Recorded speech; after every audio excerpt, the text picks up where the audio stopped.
Hello. What's going on, everybody? In the internet world, what's up? I know the intro said Valentine's Day, but Yeah, I was telling him, I was like, it's not Valentine's Day anymore. we didn't have time to change it. Y'all got to give us a pass. We are the producers, the writers, the directors of this show. So life happens, and sometimes we don't get to change things, but we're here, and we want to know if you're here too. So to the 15 people that are watching us right now, is it 15? That's what the computer says. 15 people, y'all know what time it is. Put your name in the chat, the comment box.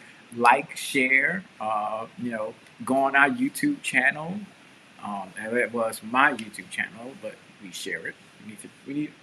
Yo, do we need to start an Instagram page? Do we need to? Um, what else? All the stuff that couples are doing now. Like, what do they have now? Like, do You we talking do, about like our own,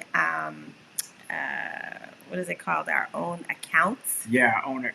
Well, yeah, account for just Carlene and Jamie, or Jamie and Carlene. Like, do we need our own T-shirt horns?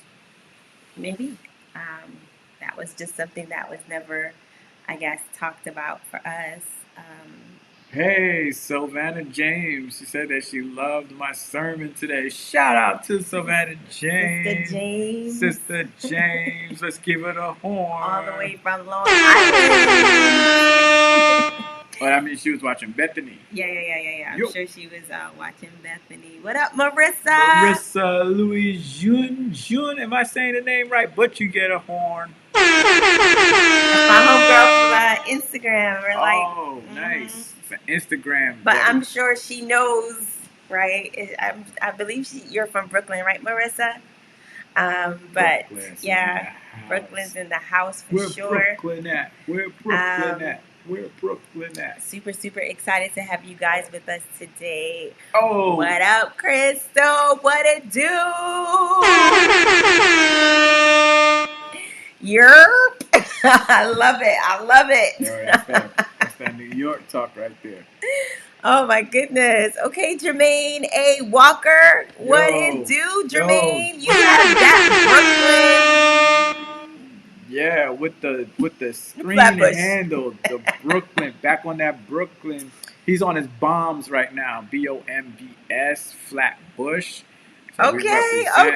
Is that's what you say for Flatbush? Back on my Brooklyn stuff.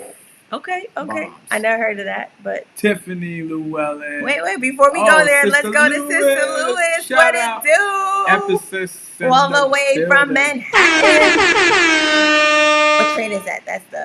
That's the every train. The A train, 5, the 2 the train, A, the 5, the the 3. 3. All of them trains go out there. Excuse me. Snap. What up, Tiffany? Tough Tiffany. What up, Ken? Yo, Ken coming through from Cali. All the way from Cali. Used to be a Brooklynite, still a Brooklynite, but he's still once you grew up in Brooklyn, you're always a Brooklynite, no matter where you go. Right, yo, me and Ken go way back. Yeah, us too. Me too. Like that was the ultimate pathfinder right there. Yeah, Ken used to dip between Greater New York Conference and Northeastern Conference. I guess he had it like that. He was like that. He's just a man. Bro was like drummer connoisseur. Like he was like everybody wanted to be like, yo, Ken, can you teach me how to play the drums? Oh my gosh. What up, Arlene? This is here. Christine Green, Sister Green. She said she misses your preaching. We're gonna give you horns for that.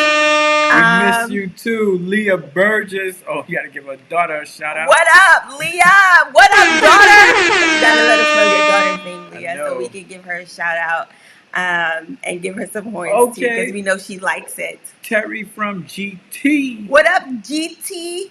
Bana. GT Bana.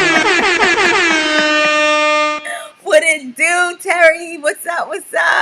Oh my gosh. Gary. Always said Gary, that's my dude. What up, Gary?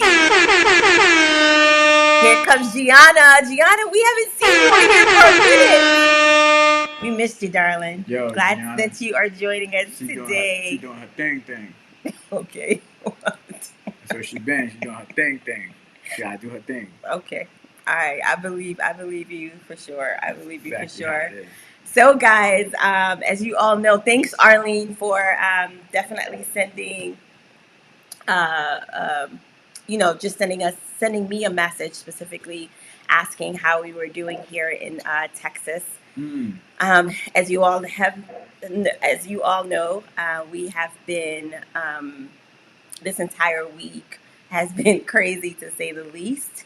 A lot of people have been without power, without water, and Without a here's without a home without a or an home. apartment right now. Correct. People's how homes have been flooded because pipes have burst. People are freezing cold in their homes. As you know, the temperatures here went below zero a few days, and they were in the freezing. Right, it was a freeze, and so it's just pretty sad to. I asked Jamie, I was like, "Yo, are we in America?" To think about. It felt as though we were in a third world country. Like people are warming up food or trying to get warm using candles and putting it in cans and figuring out different ways of how to stay warm, how to keep their families, babies, right? I mean, Newborn babies are without heat, and parents can't wash their bottles because there's no water, right? So how do they wash their child's bottle? So it's been crazy to say the least. yeah, people were boiling snow just to get water. You saw, I'm sure you all watched the news. You saw the images of the busted pipes, the icicles coming from people's ceilings. Because at one time, I remember waking up and it was like 3 degrees, and that's like a. They say it's like a once in every how many years Texas gets that kind of weather. I think Like, it's like 100 years since they've yeah. experienced that kind of weather. Well, in 2011 though, they had some deep freeze, but it But I wasn't don't think like it was as like this. it wasn't like this. Mm-mm. This was like unlike anything Texas has ever seen. But I was pointing this out to Carlene was that throughout all that was going on, you didn't hear nothing about El Paso, and El Paso is in Texas, and they were fine. Why? Because ERCOT, which powers Dallas, Houston, Austin, All the majority of major Texas, cities. El Paso is not on them, and they don't depend on one grid to get their power. They expanded into other grids, and they're also regulated. So Mm-hmm. while the South was in this deep freeze, while Texas was in this deep freeze, El Paso was in it, but they were able to weather the storm because they made the right, I guess, adjustments to their Mm-hmm. equipment Mm-hmm. to be able to survive in the event that there is a deep freeze, Right. and they were good. But ERCOT, which is not regulated, has Not no federally oversight, regulated. Yeah, they have no over. Right, they can but they were, basically do whatever they want. yep, the people came in and they recommended that they do these certain things so that their equipment will continue to function. And they were just like, because it's a recommendation, we ain't gonna do it. Why? Because this never happens in Texas. Right. We don't get snow. We don't freeze those temperatures. But God, old man Winter was like, all right, I'm gonna show y'all what time it really is. And yeah, it was. I mean, it was crazy. That was last week. I mean, it's better now because we're in the It's summer outside right now. yeah We're in the 50s. yeah, all that snow is gone. Tomorrow's gonna be warmer. Yeah. Wednesday's gonna go up to 70. But that week, man, it felt like Armageddon, winter Armageddon out Yeah, here. here in Texas. And what's interesting coming from New York, as New Yorkers, you see snow all the time, and it's not like we had a great number of accumulation, right? I think we had maybe about like what 4 inches of snow. Yeah, max. In New York, that's like nothing. Like everything is open, everything is very much still going. Here in Texas, a little dusting, everything is shut down. I think their response as well to what has happened is deplorable. When you think about our leaders, the Oh, leaders, I won't say our leaders, I would say the Cruz, leaders, Abbott, Abbott, all of them, our all of governor them. Patrick. Yo, I know y'all ain't in Texas, but wherever y'all are, vote insensitive and senseless leadership out of office. And Yeah. don't forget, like Cruz needs to go. I mean, Cruz was wilding because he was on that Trump, overturn stuff, and he was out here riling people up for that. He was wilding because of that. Then, like, that audacity of him to leave during the storm. It wasn't like he left before the storm started. He Right. left In the during, middle. in the middle of it, Yeah. and tried to throw his kids under the bus and said, "Daddy, all our friends are going to Cancun. Why can't we?" Negro. No, not even. No, I'm going to compliment you by calling you Negro. This cat, you bought the ticket. You went. You could have sent your kids and your family away. Right. And he left the dog in the freezing house. The dog was looking And at him. America and their animals, And their right? animals, yo. Especially their dogs. Like, Yeah. don't mess with America and their dogs. Right. But I just think it's just really It was embarrassing, honestly, and inhumane, because the people that placed you in office, right? You have a responsibility to them. You also hear about that mayor. I don't even want to call his name. The mayor the jackass. who went on a tyrant talking about it's not the government's job to help you, survival of the fittest, and all right. that. Pull yourself up by your own bootstraps. Like, I'm like, what I'm is like, the? I'm like, hold up, white man, white man, hold up, white man, because the government bailed your people out with FDR's New Deal. You've been taking government handouts for as long as you've been alive. Your wealth is accumulated because of government handouts. You were able to access resources and funds because the government had mercy on you. And don't come around talking about pull yourself up by your bootstraps, Right. while you sitting in your house with heat and water, Right. and no busted pipes. Right, Ken is like talking about suck it up. Yo, like, he had to resign, right? He had to resign. Yeah, and I wish he didn't resign. I wish he got fired, because now he's going to collect his retirement and his nice little golden parachute as he walks and away. He probably now has a chance of, running again for some public office. But it's just crazy. It's just crazy. Yeah. I can't. It's almost like. Yeah, and it's heartbreaking because it's a lot of black and brown people whose apartments got busted up and with those pipes. I know white people faced it as well. I don't know if it was. I mean, it's in a lot of apartment. I mean, look, it wasn't just solely black. It was everybody. But what you saw in the news were a lot of black people who were just crying out, because here's the issue, right? And this is what I was pointing out to somebody, that what happened last week is a reality for many people 365 days of the year that live in these they have these slumlord landlords, and who live in conditions where there are areas that don't get clean water in Dallas. There are environmental concerns in Dallas where people live near toxic plants and they have to deal with breathing in toxic fumes. What's happening during this whole pandemic and all the stuff that's going on is just uncovering the the the, the disparities, and the governments and the people in power and their disconnection to those that are to their citizens is uncovering it. Like, we've been crying out for the longest, like, yo, the system is unjust. The system now, it's like it's beginning to be uncovered, and people are beginning to see, like, yo, these people ain't really lying. It's really unjust. But you can also see from the response of those leaders, the governor, he's a Senate, right? He's a senator, right? No, he's in Congress, right? Cruz. Yeah. He's a senator, right? He's a senator. Yeah, so like him and that mayor, and I'm sure countless others, like, you see, they really don't care. Like, they really don't care. And they're not even hiding it, right?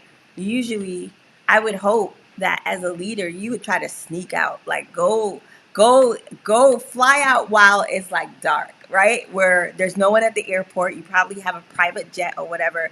Dude is rolling into the airport high daytime. Yeah, like, with a big old Texas. And here's the other thing that's crazy. It's like he has a Texas mask on. First of all, I'm like, why are you wearing a mask? because you are an anti-masker, right? Like you were supporting Donald Trump and not the Republican Party and not wearing masks. Now all of a sudden you wearing masks wherever you go. So Yeah, he's a weasel, in my opinion. I don't like weasels. And you know what's crazy too? His wife grew up Adventist. well, I what think does she that have to is. do? I think she is Adventist. What? Where'd you hear that from? Or she grew up Adventist. Her parents were Adventist missionaries. Where'd you hear that from? I read it. Where? I'll pull What's it your up. source? All right, I'm gonna show you. What's your Ted source? Cruz Because that wife, don't sound right. Seventh Day Adventist. I mean, even if, right? I mean, No, honestly, this is what I'm you saying. proving no, but you proving that she's Adventist What I'm doesn't proving is necessarily say right any different because what I'm we proving already know that is there are racist Adventists. what I'm proving is that Adventism is white supremacy. Okay, you on another level today. I'm not even going there with you today, but I mean like I can't. And parents in Loma Linda. I mean, honestly, it I can't. I don't know what else to say with regard to that. Heidi Cruz, raised as a Seventh Day Adventist. But I'm just saying that what I'm drawing the parallel is that our church is very much like America. And our church is very concerned about self interest and self preservation. And our church becomes very disillusioned and very aloof when it comes to human suffering and when it comes to uh, basically checking out and using the same excuse about we'll pray and this is happening because God wants, God is allowing it, and things will get better when He returns. And so it's embedded within how we think. We are a parallel mirror reflection of American ideology and American systems. Capitalism, capitalism. Take from the bottom, feed the top. Sit up in the GC. Oh, we're so sorry about what's happening, and continue to go on about our way. Now, it's not necessarily true. They probably do push out money or things like that, but there's so many parallels in regards to. So that's why it is not surprising when you find Adventists and this is cognitive dissonance that's happening within the church where you find it's not surprising where you'll see like a Danny Shelton, Doug Batchelor, and other prominent Adventists support the Trump agenda. And I'm not even going to use Republicans support the Trump agenda, but then you also see that on the streets and the churches, you'll see a lot of people who are against that agenda, right? And so, and I think black people right now, brown people right now, are at a crossroads because they have their heart in this church, but they don't have their heart in the values of the system. So it's like, yo, what's gonna happen? What do I do? Do I remain committed to this? But I keep seeing, yo, this church continues to just deny my humanity and the humanity of people that look like me. So brains are moving, gears are turning. So it's very interesting to see. It is. It is very interesting to see. Yeah, very, very interesting to see for sure. I don't even know what to say after that, honestly, because I feel like this is just something that we've been talking about for the past, I'm not sure how long, but we talk about it often. We speak about it often, and we know that reality. But it's almost like living in America. Like, you know that all these things are happening. You see who our leaders are. We know that they're not for us, by us, right? So what do? Do you leave America? No. You know, how do you survive under those kinds of, I don't know, how do you live? Yeah. Do you walk away from Adventism? I guess that's what I'm trying to, you try to understand, like, what, yes, we know that this is the reality. So what do we do about it? What do you do about it? That's the part that's a little bit, I don't know what's the word, a little cloudy for me. Yeah. But she says, why is anyone surprised? He was just reelected like too many politicians and most people. He got what he wanted and he moved on. He wasn't elected because he was a compassionate man. Yeah. But what's interesting, they were running, I don't know who it was.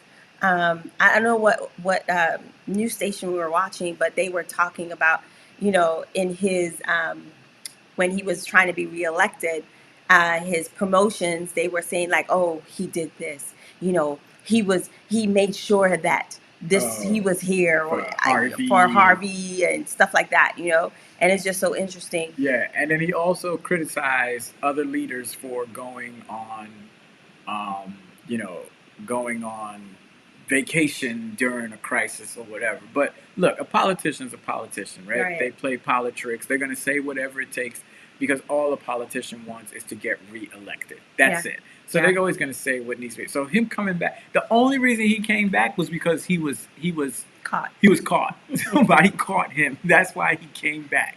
That's the only reason. You can't tell me he was talking about, oh, as I was getting on the plane, I was having. No, you were not, bro. Don't Right. do He that. said. That's He said. bogus. He said. As I was on the plane, I was literally. He almost made it seem like I was sitting there, and I just knew that I shouldn't have been on the plane. Yeah. So you go through all of that. You get to Cancun, right, and then you get back on another returning flight. Yeah. Like, Yeah. really, You lying, son. bro. You just got. You got caught. You said your publicist saw the pictures and was like, you need to come back to America ASAP. Yeah, but what's interesting, did you know that also someone from the group text, they had a group text messaging messages with them and some other families. And so did you see that? Did you see that that someone leaked it? Someone in their group chat leaked that they were trying to do this. They were trying to get together and go to Cancun. So it's very interesting. I was like, somebody in that group text is not loyal. Oh, he snitches. Yo, so Maya said that the wife outed him. Yeah, that's what I'm saying. Like, because of the text messages. Oh, I got it. Yeah, Heidi and her Adventist ways outed him. So Carl wants to know, do we start our own church and create a system that works for us? I think that, I don't know about starting another church. Like, I don't want to start another system. I don't think that's the answer answer right now. I don't think we need to start another system. I do think that what we need to do is be more wise about our dollars and how we use them, and being more careful about making sure that our dollars go to our special interests or the interests of our communities.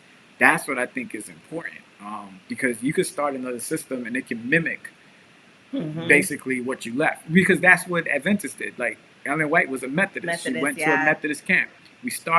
We mimicked the Methodist church. We have everything that they do. All of that stuff about not playing cards and all of that stuff comes from old Methodist writings that she just brought over into our church. So I would not say I don't want to start a system that mimics what we already have, because what we already have, we can see the struggle with trying to keep it alive is because it's not biblical, right? That's why it's like having all of these holes and all these creeks. Because when Jesus came, Jesus said, destroy the temple. He meant destroy the system. I don't want my people to belong to a system, a ritual, a sort of monotony of going around in the same circles. He wants his people to be more engaged in, the affairs of the least of these. So I think that we need to be more conscious about our dollars, our spending, and who we're giving it to, and not just give it because somebody says you're supposed to. You need to follow your money. You do it for every other's investment. Every other institution. You ask questions about your dollars. Like, you need to really ask questions about where your tithe is going towards, what's it for, and how is it being used to help the least of these. That's my opinion. Yeah, that's good. That's good. I like what Ken also said. He said the Black church needs to continue to lead into the community, similar to what the Black church was doing during the Civil Rights Movement. Right. Because the Black church, in some cases is at the back of the line. Before it was at the front of the line. Now it's like, ain't nobody checking to see really what is the wisdom coming from the Black church or the Black preacher. When that was the main institution during the Civil Rights Movement. Black Lives Matter, that thing started in the streets, and it was almost like, forget the church, because the church is too caught up in capitalism and power tripping and self interest. That they were just like, bump that, we're gonna do our own thing. Yeah, but it's very interesting, to say the least. And someone asks, what can we do to help those that are in need? Honestly, I don't know. But maybe you know, Jamie. Yeah, I think Texas is getting a lot of money poured in. There are a lot of organizations. How we've been helping as City Temple is if someone sends me a text for a family that's in need, we'll just reach out to one of the leaders and we'll go and try to get them what they need. I would say I think majority of the people the power is back on. Yeah. And some people are in hotels. I'm sure their apartments are going to get renovated. They're going to get brand new stuff and get fixed. Yeah, So just to think about yeah, mentally, yeah, whew, yeah, mentally just thinking about you've lost everything and yeah. you're Memories, displaced values. and Yeah, there was a fire here in Dallas. I think about 5 townhomes burned to the ground because they were having issues with plumbing or something like that. And so, you know, I think one of the saddest parts for me was, hearing um, the mom and the daughter who died in the garage. died in the garage in their car trying to get warm, unfortunately, because of carbon monoxide poisoning. Yeah. And so it's really crazy. Yeah, if you can do It's anything, sad. if you can do anything for us, file a lawsuit against Texas and file a class action lawsuit against Texas and ERCOT, even though they're getting slammed with lawsuits. Yeah, I think that guy is going to be fired. He's going to be That fired. CEO. But I think also too, what's important is you keep on voting and keep on expressing your displeasure in regards to how government treats humans. But for the most part, that I know of, it's just been pastors talking to each other. I'm on a thread with a few pastors, and we're just saying, hey, this organization needs this. But we have the National Guard, and we have a lot of churches that are distributing water. So I won't tell you where to send your money. I can probably post some organizations that are helping with that. You can look up Faith in Texas. I know they're doing something, but basically, it's really just reach one, helping each other and going where we can for the need. Yeah, yeah. Can't believe this is America, but Yeah. it is. Excuse me. It's kind of crazy how that has all transpired, and it's definitely a lesson to learn. Um, I'm like, get out of Texas, but a lesson to learn in terms of. Yeah. I don't even know how if you can prepare yourself for Yeah, things like this. I think it's Honestly, exactly what you said. A lesson learned, and always remembering that your life can be turned upside down true. in a minute. Mm-hmm. By unforeseen circumstances. True. And so I think it's important to continue to connect with those you love, continue to build bridges, continue to keep, the stash, savings for rainy real. days, food for rainy days. Because believe it or not, reality, even me, I would say this too, that I was kind of like a bit skeptical about the weather. Like, oh, it's Texas. It's because we're accustomed to it can be 30 degrees one day, and then tomorrow it's going to be 70.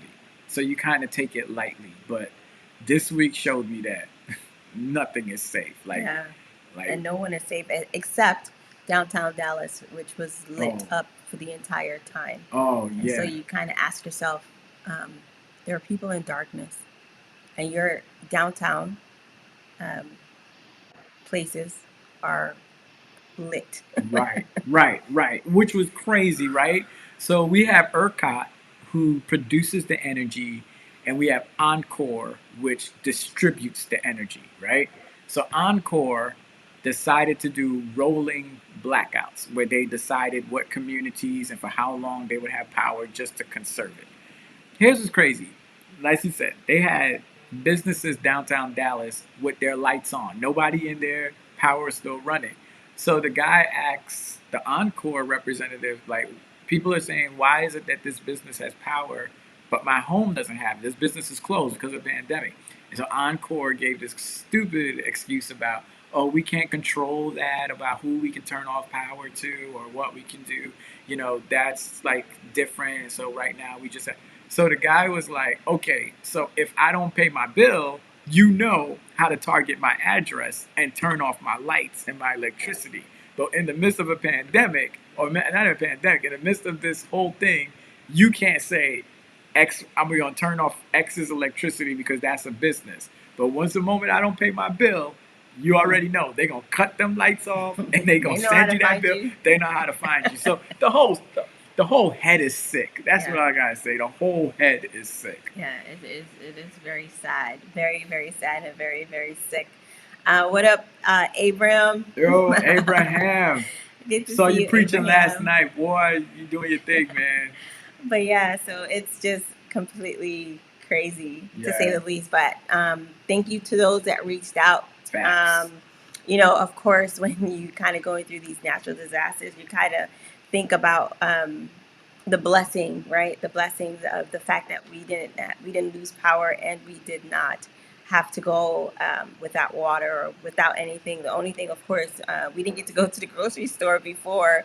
So everything in our pantry that we had, sometimes you have things and you don't know that you have it until situations like this happen. And so I had to be a little bit creative in terms of the things that I needed to cook and stuff like that. But for the most part, this Friday, yesterday, we were talking to the girls for Sabbath, and we were just like, all this transpired, and thank God we didn't have a need, right? We didn't want for anything. Our bellies were full or filled. We were warm in our space, and so to God be the glory for that. At the same time, my heart is heavy for those individuals who weren't as fortunate as we were in terms of having what we had, and it's just crazy for me the how different pockets, right? How different pockets in the same area. Your next door neighbor may not have, but you have, which is like, how do they roll? How does this work, right? But we're just really grateful to God that um, we were safe and warm, and God kept us. So Yeah, and I think too that one of the things that I'm happy about, the silver lining, I guess, in the pandemic and in what happened last week with the winter weather, it's just beautiful to see humans helping humans, right? oh yeah, that was Like this is pushing us to be more of humanitarians versus of just being selfish and just getting what we want and getting what we need. Like it's really pushing us, and I love to see how that to me I feel like is the embodiment of the gospel, right? Humans helping humans, people who have helping those that don't have, and not preaching to them, not trying to baptize them, but just saying, hey, you need water? All right, here's some water. You need a hot meal?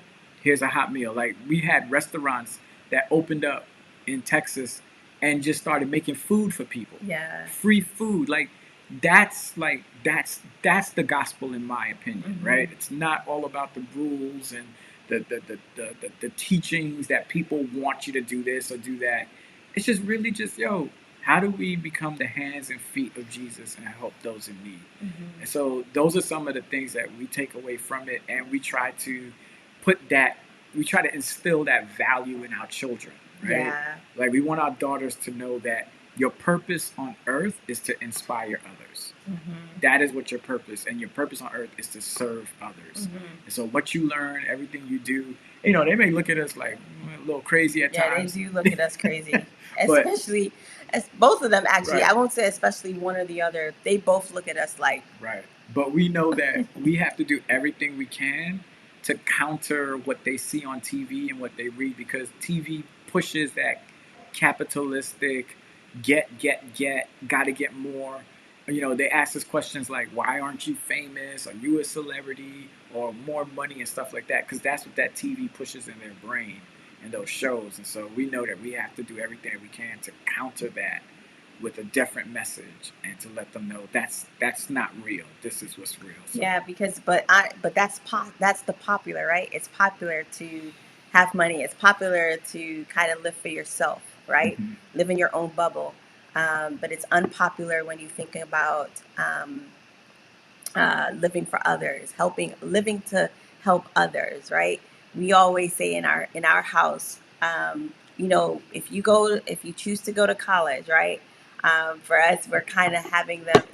We're in this space right now where we're like, should we have them choose to go to college, or should we like tell them, no, this is something that you need to do? But if they choose to go to college today, if they choose to go to college, we're just like, use whatever it is that you have learned to help others, not just help yourself, but help others that are not as fortunate as you, don't have those opportunities the way that you have the same opportunities that you have. Some child may not. And so use what you have to help others. And so that's something that we've been drilling in them. I don't know if it's working. But of course, we won't necessarily see the fruits of our labor just yet because they're still young. But really quick story, Amber. Um, so we've been drilling with them um, that they should live for others, um, put others first in a sense where if you see someone is less fortunate, if you have a sandwich, give that person the other half of your sandwich. Don't starve yourself, right? For Don't starve yourself, but share, right? Share what you have. And so the other day, Amber was having a moment with her sister, and Amber was like, um, "But you and Daddy always tell me to to put myself to let other people, not let other people, what did she say? She said Make to others make happy. others happy before you are happy. I was like, that is, we don't do that here. Because for her, she was thinking that we were saying, put your happiness on the back burner and forget what you feel, forget what you think, um, just make others happy.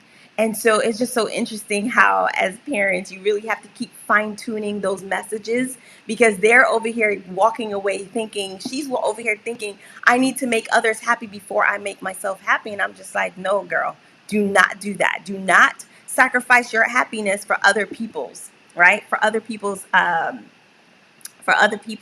happiness. And so that's something that we're trying to teach them. I'm not sure, as I said, every now and again we'll have reminders that we need to keep fine tuning that message so that they can really become servants and not live for pleasing themselves in that way. I don't know. Yeah, yeah. And so, it's always going to be something that will continue to evolve and continue to develop and continue to you know, to instill in them as they get older. It's going to mean something different. But right now, in her little precious mind, her innocent mind thought that making other people happy meant making herself unhappy. Mm-hmm. And you got to commend her for that she's trying at that young age. But then we had to teach her, like, no, that's not what it means to make other people happy. That's not what we're teaching.